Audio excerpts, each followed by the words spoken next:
हमारे वरिष्ठ सहयोगी पुण्य प्रसून वाजपेयी जुड़ गए हैं। प्रसून जी, आखिरकार जो सियासी ड्रामा था बिहार का वो खत्म हुआ और नीतीश कुमार जो चाहते थे अल्टीमेटली वही हुआ। 22 तारीख को शपथ ग्रहण। राजनीतिक तौर पर जीत हुई है, लेकिन जनता दल यूनाइटेड के भीतर का जो भी अंतर्विरोध था वो सत्ता पर आया है। 22 तारीख को शपथ लेने का मतलब बहुत साफ है कि राज्यपाल ने उस पुरानी सूची को माना है जो सौंपी गई थी, और उसको सौंपने पर अगर मान लिया गया कि 22 तारीख को अब शपथ लेंगे, लेकिन उसके बावजूद भी 7 दिन के भीतर सदन के पटल पर उन्हें अपने बहुमत साबित करना होगा, उन्हें भी वक्त दिया जाएगा।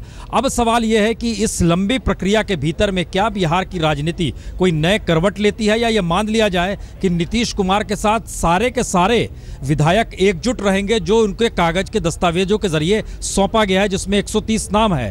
थोड़ा सा यहाँ श्वेता समझना होगा, क्योंकि 24 आरजेडी के हैं, कांग्रेस के 5 हैं और बाकी उनके अपने हैं, लेकिन इन सब में बिहार की राजनीति के भीतर की जो लकीर थी, क्या वाकई नीतीश के लिए इतना अनुकूल सब चीज हो जाएगा, इसके लिए भी इंतजार करना होगा। क्योंकि बिहार की राजनीति इस दौर में जातीय समीकरण में बहुत बिखरी हुई नजर आई है। मांझी के खिलाफ जिन्होंने मोर्चा संभाला था वो जनता दल यूनाइटेड के ऊंची जाति के विधायक थे, और मांझी महादलित की सियासत में कहीं ना कहीं बीजेपी के अनुकूल वातावरण बनाकर जा रहे हैं। तो हमें लगता है कुछ इंतजार करना होगा। अच्छी खबर है कि नीतीश कुमार के लिए कि 22 को शपथ लेंगे, लेकिन इन सब के बीच अभी बहुत चीज सहेजना है, और इसी साल चूंकि चुनाव होने हैं, इसलिए अभी से इतनी आसानी से पचा पाना शायद थोड़ा मुश्किल है कि सब कुछ अनुकूल हो गया।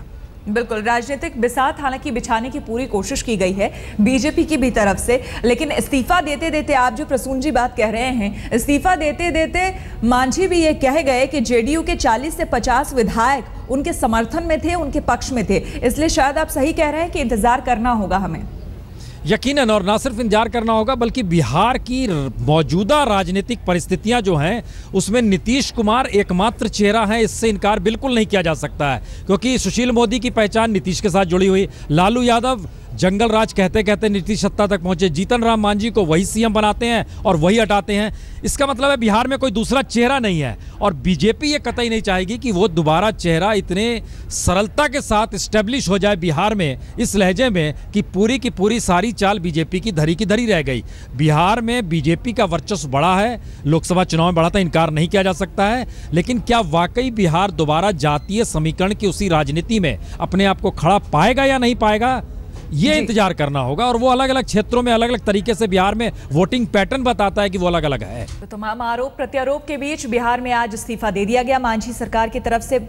मांझी ने इस्तीफा दिया और इधर नीतीश कुमार ने अब सत्ता संभालने की कवायद शुरू कर दी है। न्यूज रूम से हमारे साथ जुड़े हुए हैं पुण्य प्रसून वाजपेयी, हमारे वरिष्ठ सहयोगी।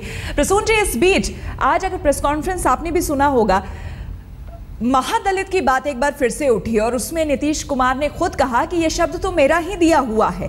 महादलित सीएम बनाकर उन्होंने मास्टर स्ट्रोक खेलने की कोशिश की थी, लेकिन जो सेटबैक उन्हें लगा शायद ही वो कभी अपने राजनीतिक करियर में इसे भूल पाए। लेकिन वहीं पर एक संवाददाता ने जब उनसे पूछा महादलित के बारे में, तो उन्होंने कहा कि मैंने तो कभी ये कहा ही नहीं कि महादलित सीएम मैंने प्रोजेक्ट किया, मैंने तो बस उनका नाम प्रोजेक्ट किया था। तो आखिर वो कहना क्या चाह रहे थे?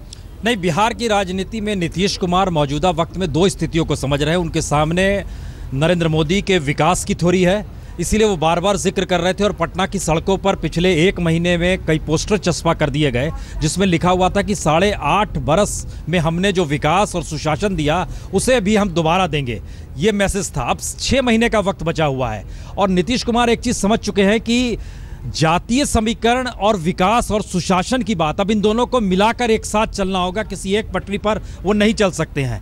बीजेपी जब साथ खड़ी थी तब ऊंची जाति के वोट उनके साथ जुड़ रहे थे। यहाँ पर मुश्किल ये है कि लालू प्रसाद यादव उनके साथ है, अगर जातीय समीकरण में समझे तो यादव वोट बैंक है। मुस्लिम वोट बैंक ये मानकर चल रहे हैं कि सब लोग एक साथ आकर खड़े हो जाएंगे तो वो भी उनके साथ आ जाएगा। खुद कुर्मी है, महादलित लगभग 6-6.5% है, वह भी उनके साथ आ जाएगा, ये वो मानकर चल रहे थे।